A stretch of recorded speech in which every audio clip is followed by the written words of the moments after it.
Hello everyone, welcome back my channel. आप सभी लोगों का स्वागत है मेरे चैनल पर। मैं आज अपनी story where is my soulmate का नेक्स्ट पार्ट लेकर आई हूँ। तो हम अपनी स्टोरी स्टार्ट करते हैं। यदि आपको अच्छी लगे तो प्लीज़ मेरे चैनल को लाइक, शेयर और कमेंट ज़रूर करिएगा।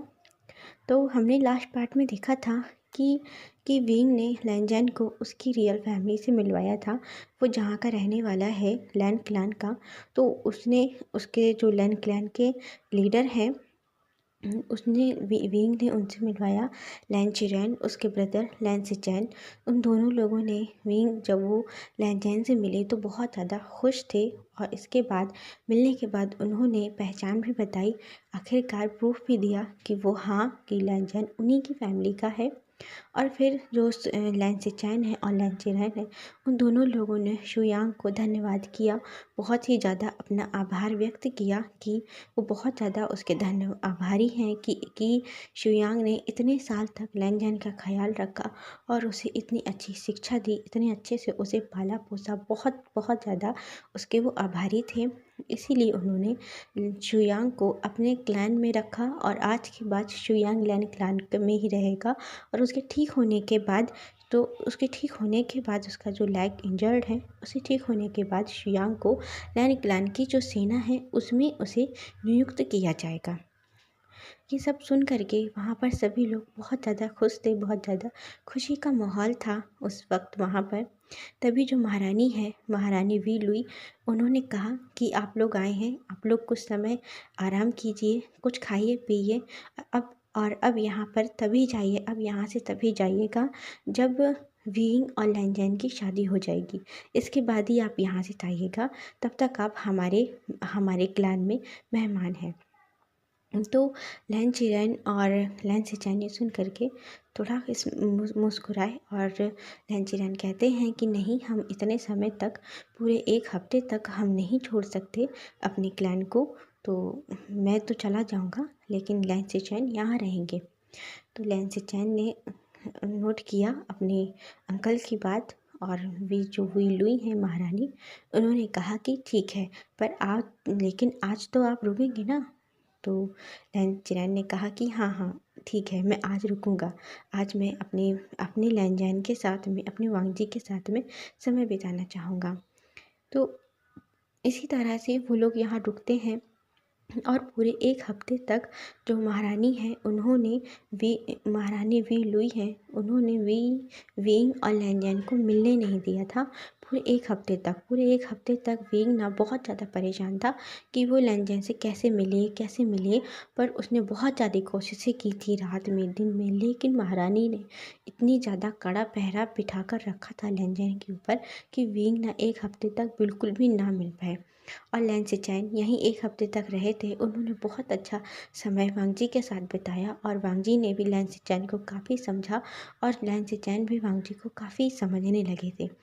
तो इसके बाद और जो वी लुई हैं, उन्होंने लैनजैन को महाराज जो महल के रहन सहन, यहाँ के नियम कायदे कानून, इनके बारे में उन्होंने बताया। तो लैनजैन ने बहुत ही जल्दी ये सब कुछ उन्होंने सीखा, सीख लिया था, जिससे कि जो वी लुई हैं बहुत ज़्यादा इम्प्रेस हो गई थी लैनजैन से। बहुत ही ज़्यादा मनी मन्ना कहीं ना कहीं वो खुश थी कि लैनजैन कितना ज़्यादा ब्रिलियंट है, कितना इंटेलिजेंट है।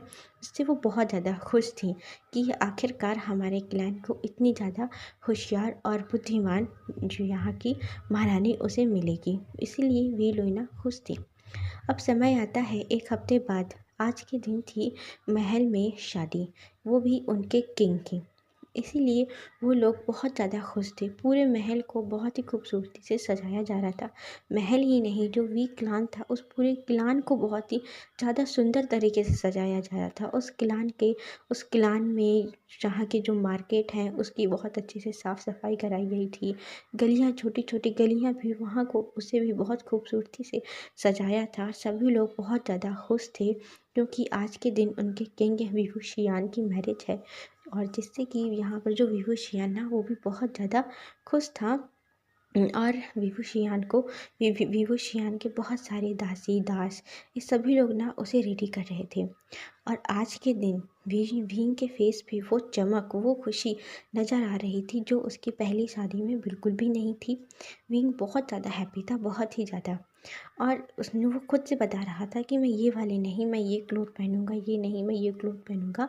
और इसके बाद जो महारानी है वो आई और उन्होंने जब देखा कि विंग किस तरह परेशान कर रहा है जो उसके दास दासियाँ हैं, क्योंकि वो बहुत ज़्यादा नखरे दिखा रहा था कि ऐसे नहीं, मेरे मेरे हेयर ना इस तरीके से बनाओ, मुझे बहुत ज़्यादा सुंदर दिखना है और इतना ज़्यादा मुझे अच्छे से रेडी करना ताकि ताकि लैंजन की नज़र ना मुझसे हटे ही नहीं। तो महारानी आई, उन्होंने कहा कि वीन क्यों सबको परेशान कर रहे हो, ये देखो मैंने तुम्हारे लिए वेडिंग रोब्स तुम्हारे पहले ही तैयार करा के रखे हैं। उसने जो वेडिंग रोब हैं वो दिखाए। तो वो वेडिंग रोब ना बहुत ही ज़्यादा खूबसूरत थे, उसमें बहुत सुंदर लैन क्लैन की कारीगरी थी, उसमें लैन क्लैन की थी। तो कहता है आपने, तो उन्होंने कहा कि हाँ, जो ये रोब्स ना लैन क्लैन से आए हैं और जो भी ब्राइड का खर्चा होता है, ब्राइड की तरफ से जो कुछ आता है वो सब कुछ लैन क्लैन वालों ने ही किया है। तो विंग कहता है आपने ऐसा क्यों करने दिया। तो कहती हैं कि उनका अधिकार है जो कि मैं नहीं छीनना चाहती। वो बहुत खुश हैं, लैन चिरैन और लैन सेचैन, वो दोनों अपने अपने वांची के, अपने प्रिंस के ऊपर ये सब खर्च करना चाहते हैं। तो विंग ने भी हाँ कहा और उन रोब्स को उसने बहुत ही खूबसूरती के साथ उन रोब्स को पहना, जिसमें कि वो जब पहनने के बाद जब वो रेडी हुआ ना, तो विंग इतना ज़्यादा सुंदर लग रहा था, इतना खूबसूरत और इतना हैंडसम नज़र आ रहा था कि किसी की नज़र भी ना उससे नहीं हटती। उसके सामने आज चाँद भी फीका लग रहा था, इतना ज़्यादा खूबसूरत लग रहा था विंग। और यहाँ जो लैंजन था वो बहुत ज़्यादा परेशान हो चुका था, क्योंकि उसका मेकअप ना मॉर्निंग के 5 o'clock से हो रहा था और अभी सुबह के 10 बज रहे थे और अभी तक उसको जो दास दासियाँ हैं ना उसे रेडी ही कर रहे थे, जिससे कि वो बहुत ज़्यादा अब परेशान हो गया था, इरिटेट हो गया था। तो वो खड़े होकर के बोल रहा था कि अब बस करो, मुझे मुझे तैयार करना बंद करो। मैं जैसा दिख रहा हूँ मैं सुंदर हूँ क्या, मैं इतना बुरा हूँ? क्योंकि जो कि आप लोग पूरे 5 घंटे से मुझे तैयार ही कर रहे हो। कि उसे ना पहले बहुत ही इम्पोर्टेंट बात दिलाया, इसके बाद उसके उसके उपटन वगैरह किया, उसे रेडी किया, उसे तरह तरह के उसे लगाया जा रहा है उसकी बॉडी में, कहीं फेस पैक वगैरह, हेयर मास्क, बहुत कुछ, जिससे कि लैन की खूबसूरती इतनी ज़्यादा निखर रही थी इस समय। वो बहुत खूबसूरत और बहुत ही प्यारा लग रहा था, ऐसा लग रहा था जैसे कोई वो फ्लावर हो, इतना ज़्यादा सॉफ्ट दिख रहा था, बहुत ही सुंदर। जब वो इस तरह नाराज़ हो रहा था तो उसके रूम में शूली आई और उसने देखा। तो क्या हुआ लैंजन, तुम क्यों इतना चिल्ला रहे हो? तो कहता है देखिए ना सीधे, ये लोग मुझे सुबह 5 बजे से तैयार कर रहे हैं और अभी तक रेडी नहीं हुआ है, और अगले 1 घंटे में मेरी वेडिंग का समय हो जाएगा और मैं रेडी ही नहीं होगा। देखो ना कितना ज़्यादा ये लोग मुझे रेडी करेंगे। तो शूली आई और हल्का सा मुस्कुराई और कहती है कि लैंजन, तुम क्यों परेशान हो रहे हो? आज तुम्हारी वेडिंग है और ये रोज़ रोज़ नहीं होने वाली, तो इस तरह गुस्सा करना बंद करो और तुम यहाँ बैठो, अब तुम्हें मैं 1 घंटे में ही रेडी करती हूँ। तो सूली ने जो लैंजैन के जो ब्राइडल रोब्स थे वो रोब्स लेकर आई और उसने कहा कि ये लो, तुम ये चेंज करके आओ। जब उसने वो रोब्स देखे तो बोलता ये तो बहुत भारी नज़र आ रहे हैं और ये ओमेगास के हैं, मैं ऐसे रोब्स पहनूंगा? तो सूली कहती है तुम भी तो ओमेगा हो ना, इसीलिए ये रोब्स खास कर तुम्हारे लिए महाराज ने बनवाए हैं, तो जाओ इसे तुम पहन कर आओ। तो लैंजैन गया एक पर्दे के पीछे, वहाँ जा कर के उसने चेंज किए, वो रोब्स पहने। इसके बाद जब वो बाहर आया तो अभी भी उसने कोई मेकअप नहीं किया था, पर इसके बाद भी वो बहुत ज़्यादा सुंदर लग रहा था। तो वहाँ की जो दासियाँ थी, ओमेगा दासियाँ थी, तो वो सभी लोग कह रही थी कि आप ना बिना मेकअप के ही बहुत सुंदर लग रहे हैं, आपको किसी ज्वेलरी की भी ज़रूरत नहीं है। सूली कहती है हाँ ये लोग सही कह रहे हैं, और अंदर ही अंदर ना बहुत ज़्यादा वो जल रही थी, उसे बहुत गुस्सा आ रहा था। ये सब ना उसे प्रिटेंड करना पड़ रहा है। और मन में कहती है कि पापा बाबा, यदि आप ये सब नहीं कहते ना कि मुझे इस तरह प्रिटेंड करना है, तो मैं कभी भी इस तरह की प्रिटेंड कभी नहीं करती, कभी नहीं। मुझे ना बहुत गुस्सा आ रहा है कि अपने हाथों ही मुझे अपने शौहर को तैयार करना पड़ रहा है। अभी अंदर से ये सोच रही थी और चेहरे में इतनी प्यारी स्माइल और इतनी खुशी दिखा रही थी जैसे कि उससे ज़्यादा खुश तो कोई है ही नहीं। इसी तरह जब लैंजन आया तो उसने लैंजन का हाथ पकड़ा के थी, आओ बैठो, उसे बिठाया और उसे एक एक कर करके वो ज्वेलरी पहनाने लगी। और दूसरी दासी आई, उसने लैंजन के हेयर बनाए और उसके हेयर में बहुत सारे ऐसे सीरीज सजाने लगी। पूरे 1 घंटे बाद लहन-जहन ब्राइड के लिए एकदम रेडी हो गया था। इतनी खूबसूरत ब्राइड लग रही थी जो कि आज तक शायद ही कभी किसी ने इतनी सुंदर ब्राइड देखी हो। बहुत ही ज़्यादा खूबसूरत लग रहा था लहन-जहन। उसके सामने ना अप्सराएँ तक फेल थीं, इतना ज़्यादा सुंदर उसका पूरा ऊपर से नीचे तक फुल्ली अटायर बहुत ही सुंदर था। इसके बाद लहन-जहन को जो वो दिया गया, एक वेल दी गई उसके फेस में रखने के लिए। तो कहता है ये किस लिए? तो शूली कहती तुम ब्राइड हो ना, और अब तुम्हारा फेस अब सिर्फ ये वेल तभी हटाया जाएगा जब महाराज अपने हाथों से इस वेल को हटाएंगे। और शूली ने उसकी सर पे उसे रख दिया। इसके बाद अब हमें वहाँ का हॉल दिखाते हैं जहाँ वेडिंग होने वाली है। वहाँ पर सभी सारे गेस्ट बैठे हुए थे, सारे क्लान के सभी लोग वहाँ बुलाए गए थे। और इन सारे क्लान के साथ साथ शू क्लान से भी आए थे। शू क्लान से सूसे आया हुआ था, बैठा था और सभी से बहुत ही खुश होकर के बातें कर रहा था और अपने मन में कह रहा था कि बस कुछ समय तुमने मेरी बेटी के साथ ठीक नहीं किया, देखना इसका भुगतान तो तुम्हें करना ही पड़ेगा विभूषियान। मैं तुम्हें छोड़ूंगा नहीं। ये बहुत जल्द यहाँ की जो गद्दी है ये मेरी होगी, और तुम और तुम्हारा ये ओमेगा जिसे तुम शादी कर रहे हो ना, ये देखना एक दिन यहाँ से मैं इस महल से बहुत दूर तुम दोनों लोगों को फेंक दूंगा। उसके मन में ये चल रहा था क्योंकि बहुत ज़्यादा वो गुस्सा था, पर वो दिखा नहीं सकता था क्योंकि विभूषियान ना उससे कहीं ज़्यादा पावरफुल था। अभी वहाँ पर घोषणा होती है कि हमारे ग्रूम आ रहे हैं, सभी लोग उनका स्वागत के लिए सभी तैयार हो। तो सभी लोग हाथों में फ्लावर लेकर के सभी खड़े थे और उस साइड देख रहे थे जहाँ से ग्रूम आने वाला था। तभी वो ग्रूम की एंट्री होती है, महाराज की, किंग विभूषियान की। उनका जो अटायर था इतना ज़्यादा सुंदर और इतना ज़्यादा वो ऑरा था, स्ट्रांग दिख रहा था कि सभी की नज़र ना उनसे हट ही नहीं रही थी। आज की खूबसूरती देखने ही लायक थी, उस दिन से कहीं ज़्यादा खूबसूरत लग रहे थे जब उन्होंने अपना पहला विवाह किया था।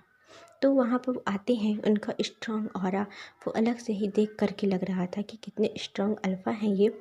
उनके हाथों में उनकी तलवार थी शुबियान, जो कि बहुत ज़्यादा शाइन कर रही थी और वो पूरे रेड रोब में पूरे की और वो रेड रोब में थे और उसमें क्लाउड ड्रेसेस के छोटे छोटे क्लाउड की एम्ब्रॉयडरी की हुई थी। और वो उसमें जो डिज़ाइन थी, ज्वेलरी वगैरह थोड़ी बहुत बनी हुई थी, पूरी गोल्ड से थी। और जो उनका जो ज्वेलरी थी उसमें कुछ डायमंड और कुछ गोल्ड इस तरीके से लगा हुआ था, वो जो कि बहुत ही ज़्यादा खूबसूरत लग रहे थे। वहाँ पर चलते हुए आते हैं, उनके पीछे उनके उनके काफ़ी सारे सैनिक थे, गार्ड्स थे और उनके बगल से उनकी महारानी, उनकी माँ चल रही थी वीलुई। वो उन्हें वहाँ तक लेकर आते हैं, स्टेज के पास वहाँ खड़ा करते हैं। इसके बाद जब कुछ से इंतज़ार के बाद वहाँ पर एंट्री होती है ब्राइड की। वो ब्राइड पूरे वेल में थी और ऊपर से नीचे तक पूरे रेड रोब से, और उसके रोब्स ना बहुत ज़्यादा भारी थे। इसकी वजह से ब्राइड को प्रॉब्लम हो रही थी, हमारे लैंजन को। और लैंजन का एक हाथ शुयांग ने पकड़ के रखा था और दूसरा हाथ लैन सिचेन ने पकड़ के रखा था, और शुयांग को सपोर्ट करने के लिए लैन चिरन शुयांग के साइड खड़े थे ताकि उसके लाइक में ज़्यादा लोड ना पड़े। और वो लोग वहाँ पर पहुँचते हैं। इसी तरह लैंजन की पूरी फैमिली हो गई और वो धीरे धीरे चलते हुए पहुँचे जो ब्राइड ग्रूम है विभूषियान, उनके पास पहुँचते हैं। और जब वहाँ के जितने भी आए हुए थे गेस्ट, उन सभी लोगों ने जब लैंजन को देखा ना, तो वो पहले ही वेल में था पर उसकी सुंदरता को वेल भी छुपा नहीं पा रही थी, अलग से देख सकती थी कि कितनी सुंदर है। और पहली बार ब्राइड के पास किसी ने एक तलवार देखी थी, जो कि ये देखकर सभी लोग थोड़ा आश्चर्यचकित थे कि आखिरकार शादी में एक ब्राइड अपनी तलवार लेकर कैसे आ सकती है। पर उसकी तलवार ना उसी के वेस्ट में बंधी हुई थी और वो लेकर आया था। इसके बाद उन दोनों लोगों को उसके जो लैंजन का फोरहेड रिबन है, उस फोरहेड रिबन से उन दोनों लोगों के हाथों की कलाई को बांधा जाता है। एक के उस फोरहेड रिबन को दोनों की कलाई में बांधते हैं उसका। और इसके बाद वहाँ पर वेडिंग बाउल्स हैं, वो लोग वेडिंग बाउल्स लेते हैं और वेडिंग वहाँ पे होती है। पूरी वेडिंग की रस्में जो भी थी वो सब कंप्लीट होती है।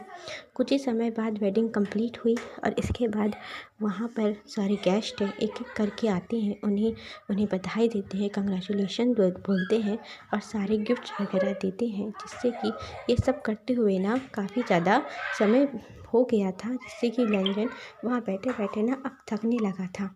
तो विंग ने देखा तो लैंजन उनसे पूछता है धीरे से कि क्या बात है, तुम क्या टायर्ड हो रहे हो? तो लैंजन ने हमें सर हिलाया। तो उसे जो विंग है उसका फेस तो नहीं दिखाई दिया, लेकिन वो समझ गया कि हाँ लैंजन थका हुआ है।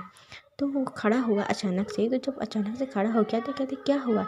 तो विंग कहता है कि अब मैं यहाँ से अपनी ब्राइड को लेकर के जाना चाहता हूँ। क्या मैं सारी रात यहीं बिता दूँगा?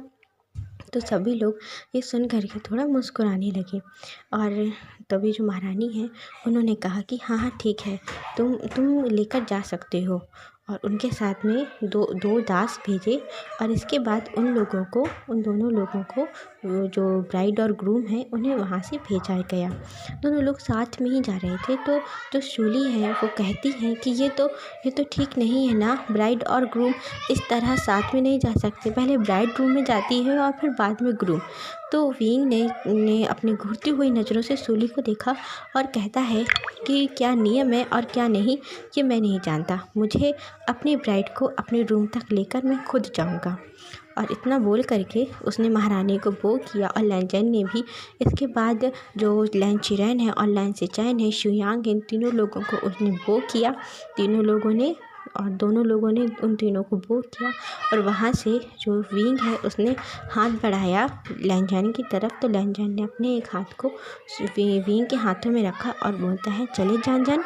तो वहाँ से विंग और वो दोनों निकलते हैं। ओके गाइस, आज के लिए बस इतना ही। बाय।